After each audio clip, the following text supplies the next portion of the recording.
Greetings, friends. I am Matthew Knabe, licensed professional counselor. You are listening to Experience Emerge. Today we will dive into another conversation about the broken and fractured aspects of our lives. Then we will discuss how we put these pieces back together again to find rest and live free. C.S. Lewis once said, "Miracles are a retelling in small letters of the very same story which is written across the whole world in letters too large for some of us to see." In today's episode, we are going to explore a story in hopes to gain a little bit of perspective on those larger letters. Well, as we wrap up the month of September, we want to take another look from a different vantage point regarding the topic of suicide. We had a testimonial in our last episode with Austin, who survived a suicide attempt, which was an extremely powerful story. Today, we are going to look through the clinical lens and establish some things that we can look for in those who might be struggling with thoughts of suicide. And then we will discuss some things for families who have lost loved ones to suicide to consider as they go through the grieving process. Today on the show is a dear friend of mine and a colleague. I get to neighbor offices with her at Emerge Counseling. Please welcome licensed professional clinical counselor, Maribeth Lieberth. Yeah, thank you, Matt, for having me. I'm Maribeth Lieberth, and I currently work at Emerge Counseling. This is a second career for me. I went to school at Ashland Theological Seminary because I knew that when I got into counseling, I wanted to use all the tools I had. After graduation, as I was about to look for a job, my husband died of a heart attack. So I put my career on hold. And about 4 months along, I had symptoms that really made me think like I was going crazy. So I'd heard about Grief Care Place in Stowe, and I went there. And I found out that, lo and behold, I was not crazy, that these were symptoms of grief. And so I found out all I could, learned what I could from them, and some more.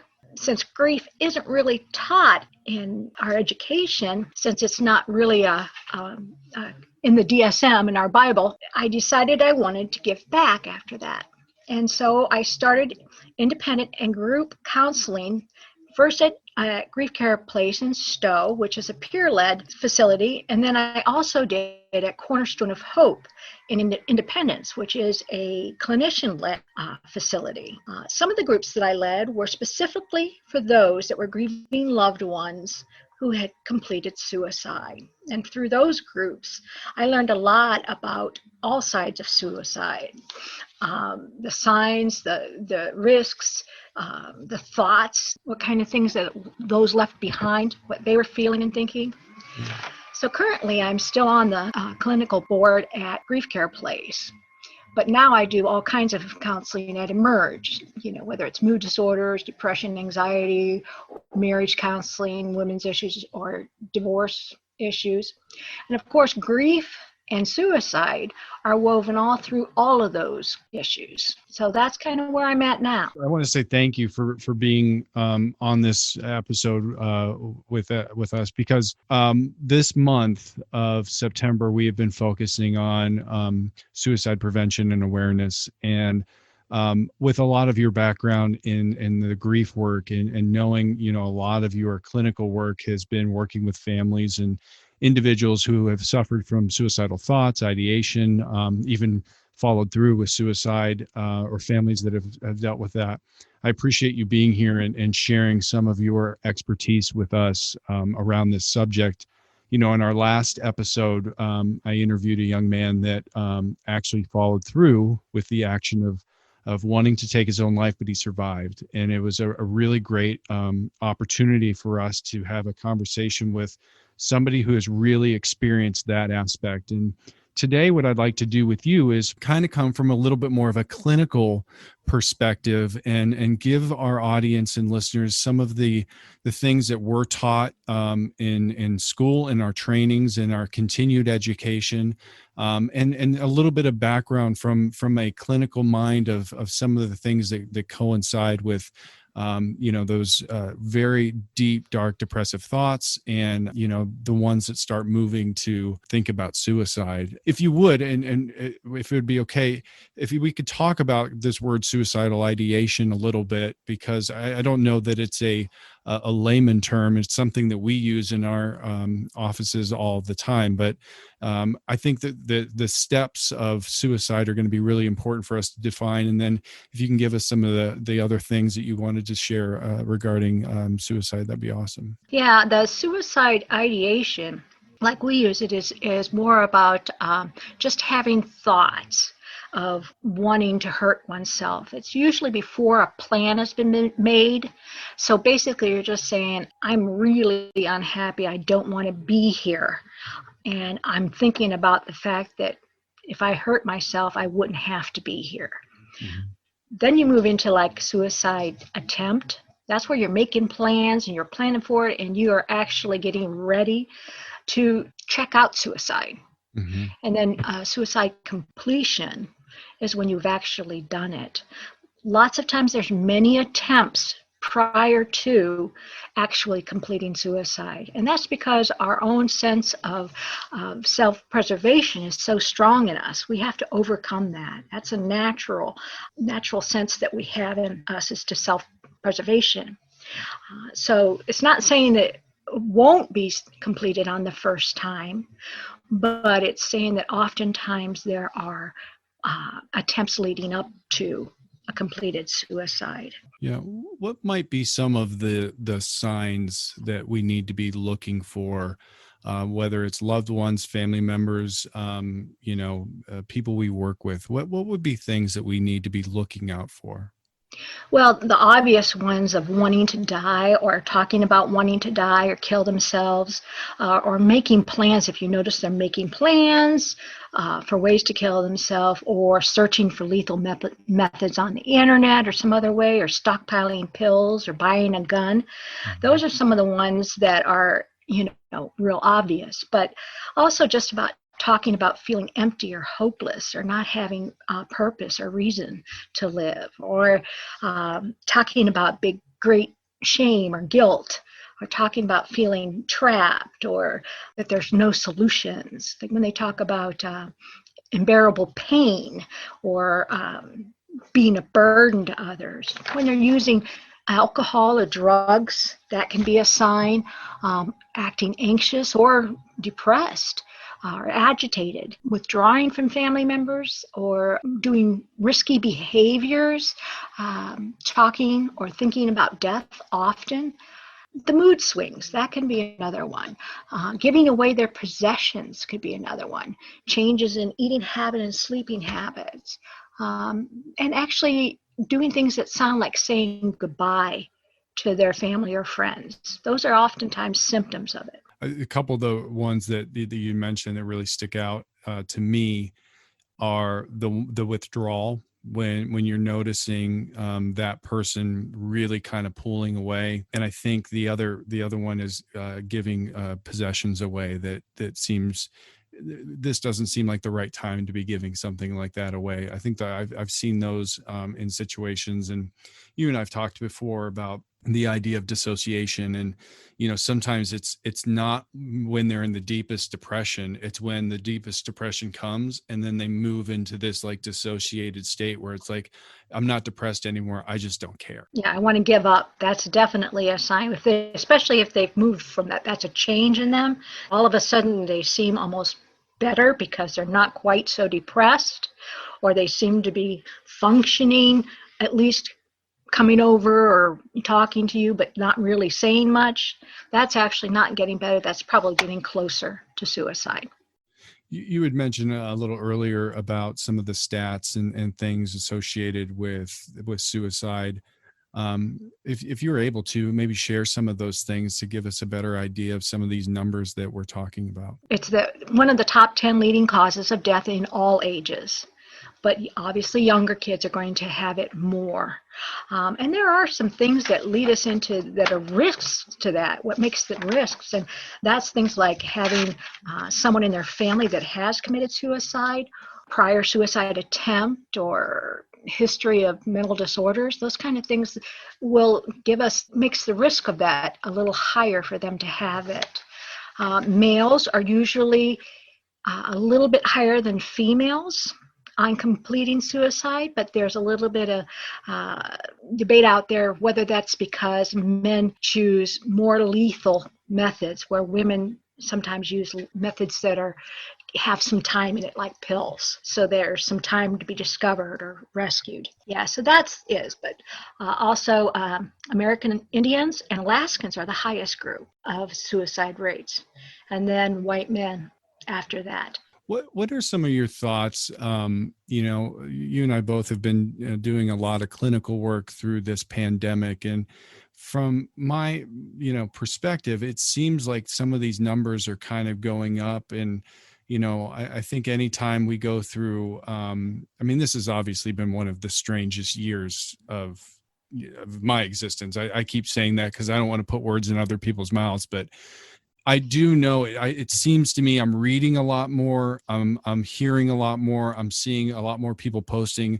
that a lot more people are following through with suicide. And it seems like since this pandemic, I've seen a jump in that. What might be some of your thoughts, or maybe things you've experienced even clinically with clients, or things that you're noticing as we're going through this year of 2020? Yeah, I agree with you that it has gone up. Things like marital abuse, child abuse, divorces, and suicides, a lot of those kind of things have gone up during this pandemic. And we can feel it here at work because we're getting so many clients, so we can't hardly take care of them. Right. And much higher levels of depression, it seems. And the other problem with that is the things that we used to tell them to get them to help them feel better and be more productive are things they can't do right now. So for instance, making connections is very important. And that's one of the things that's curtailed. Getting out and doing something physically. And that's some of the things, there's not a lot of things out there now. So that has made it harder to treat some of this depression. It's just put some blocks up to it. Yeah. I think the thing I'm noticing is, and I've said this several times with a lot of clients, your marriage is either going to get stronger or it's going to get worse through this process. And I feel like that's been really true. And when relationships go bad, I'm dealing with a lot of divorce that we weren't even talking about in January and February.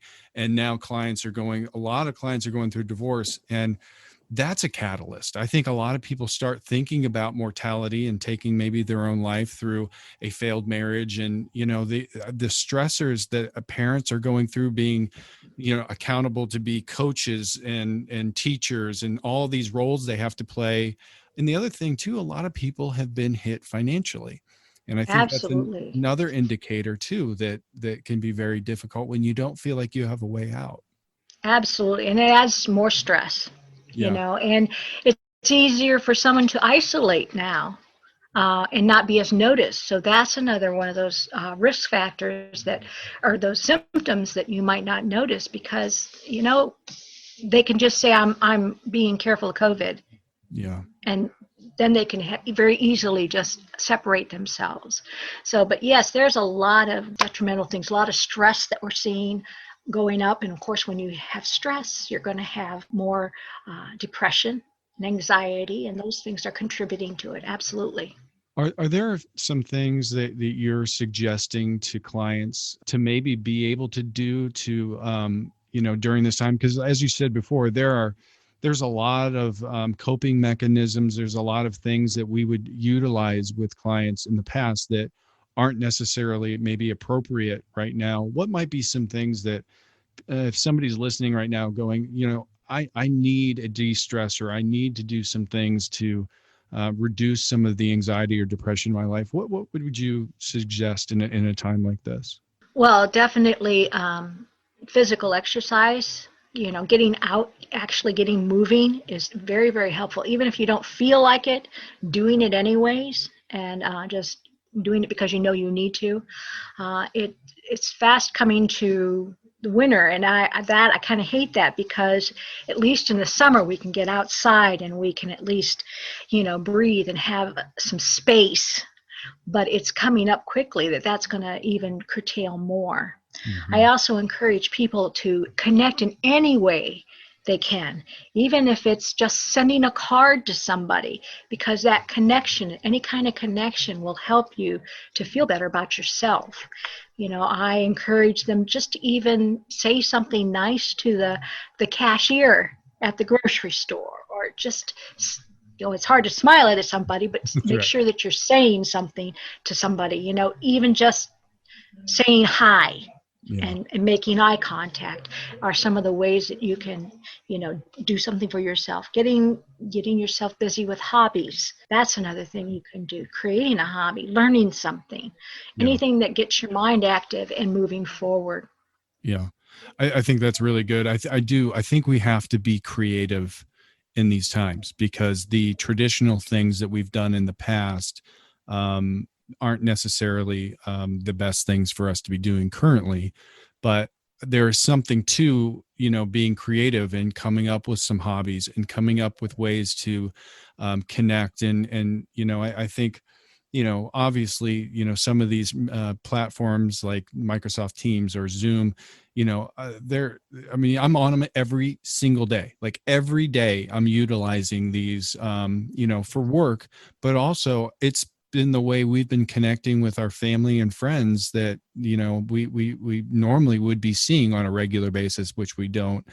I think that's a really good message. I think the other thing too, we're going to have to, and you make a good point, us being in Northeast Ohio, we're going to have to think about these things going into the winter, because it's going to get harder to do some of those. I know for me, if I don't get out and play golf once a week, I need that to be able to do that. Well, we're getting dangerously close to not being able to do stuff like that. So I think it's going to be an interesting winter to figure out how we can still allow our bodies to release some of that energy that it needs to. Absolutely. My little nephew just had his second birthday party, and we did it in a shelter, because that was, it was indoor shelter, but we did it in that kind of a venue because there was more room, so you could socially distance. So we're going to have to get creative on those kind of things of where is it that we can get indoor space when the winter comes, and how is it that we can still have some kind of connection.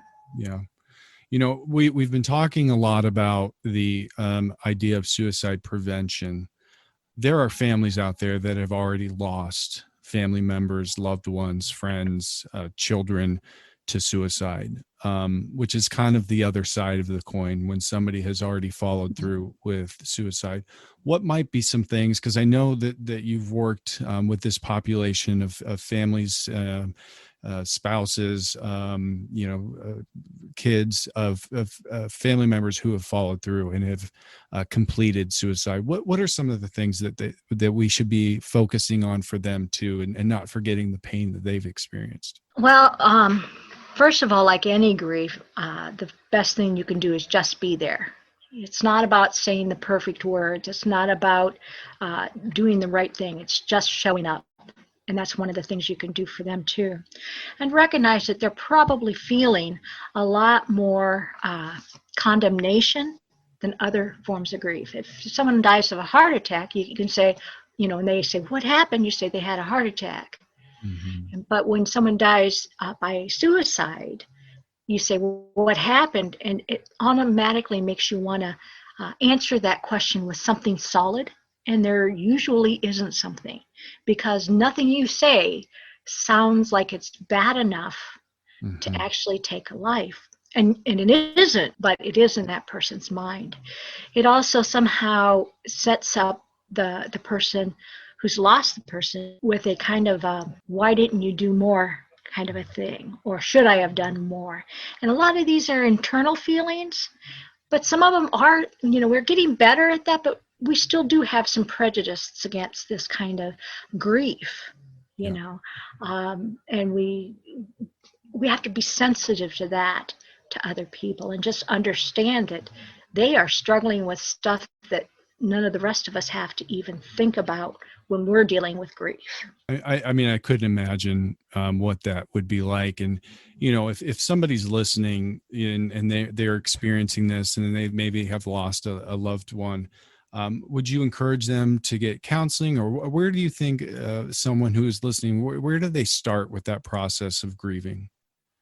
Oh, I would definitely say the counseling, in either individual or group. I love group counseling because, like I said, when I had the loss, I thought I was going crazy because I had normal symptoms of grief. And there's some really significant symptoms of grief. There's memory loss, there's lack of concentration, there's crying when you have no idea why you're crying, those kind of things. So it really makes you feel like you're out of control. So individual counseling or group counseling would definitely be one. I like Grief Care Place because it's peer-led. So everybody there has experienced some form of grief. And if you're in a group like a after suicide group, then everybody in that group has experienced losing someone to suicide. So that's one of the good things with group therapies.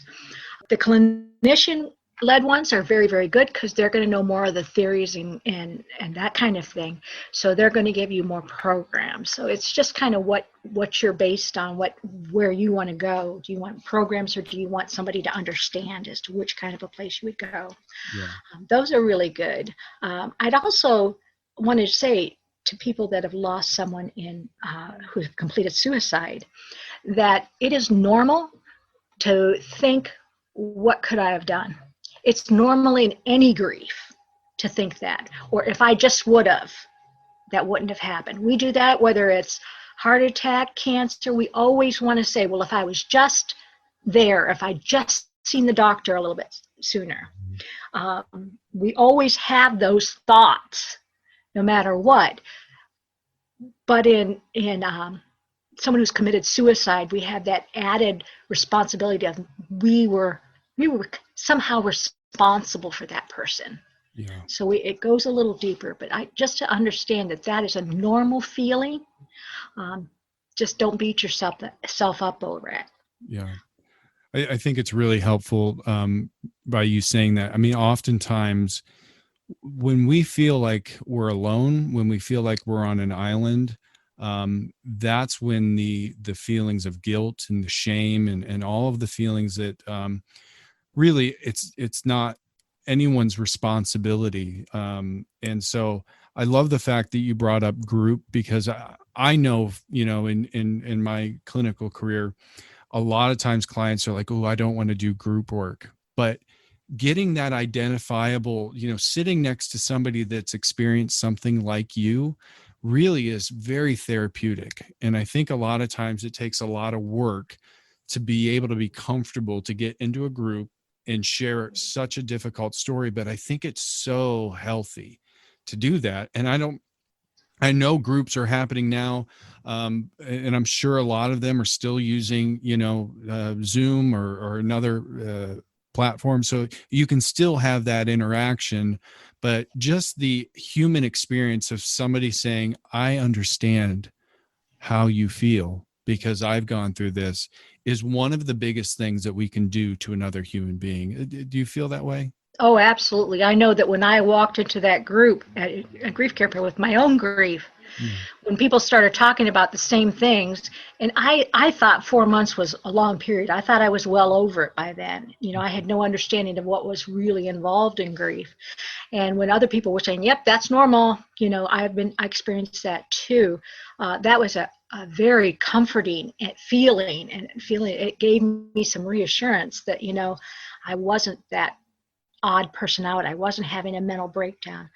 With after suicide group, that sense of relief that I saw people see when someone else could say, yes, I felt exactly that was amazing. It was even tenfold that, because there's not as many people that can understand that specific group.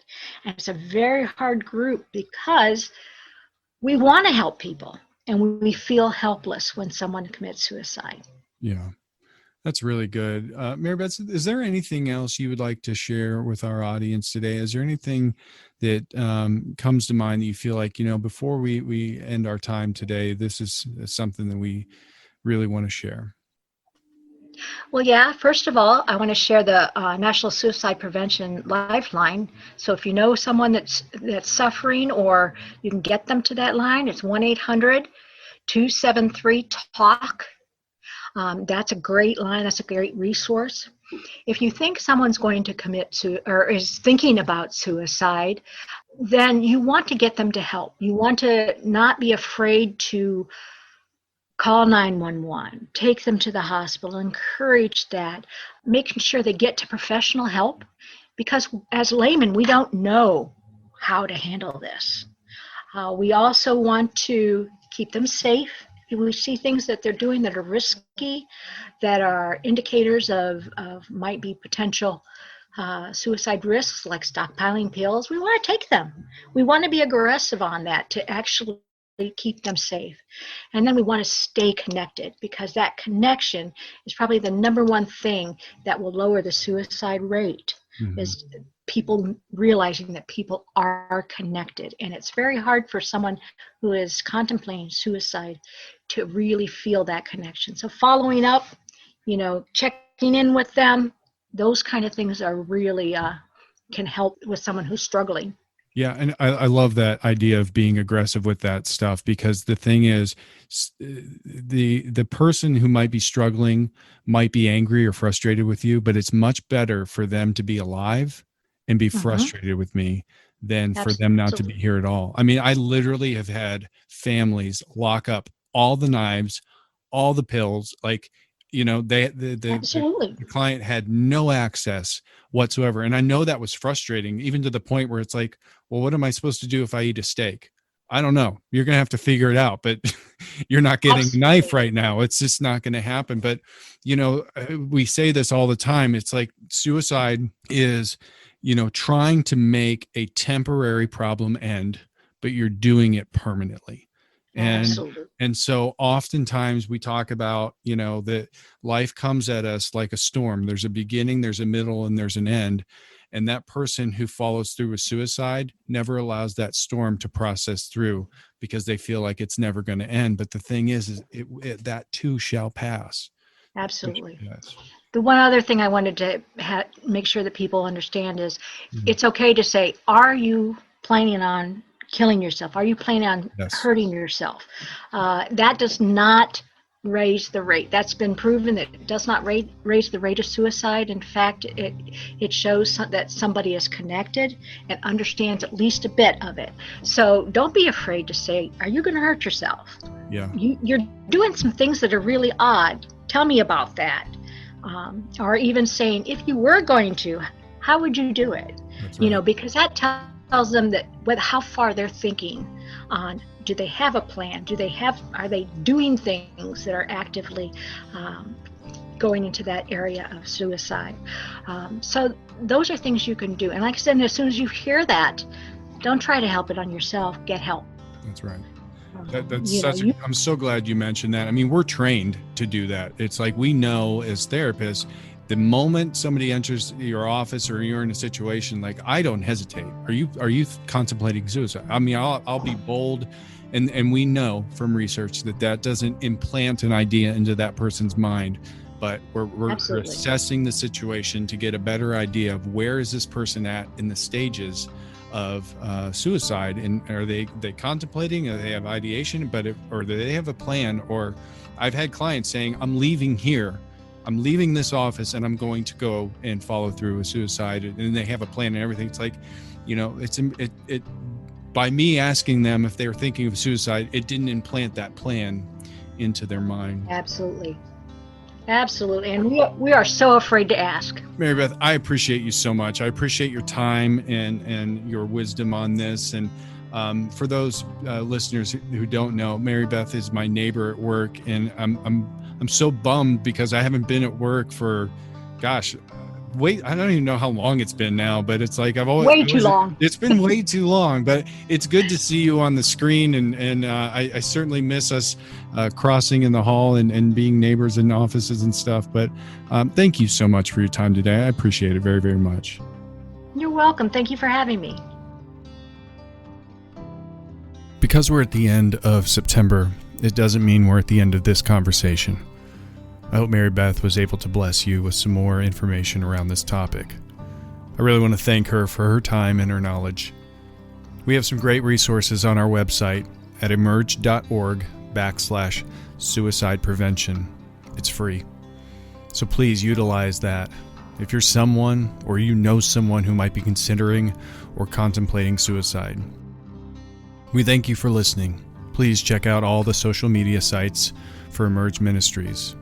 So until next time, or when our Savior comes, God bless.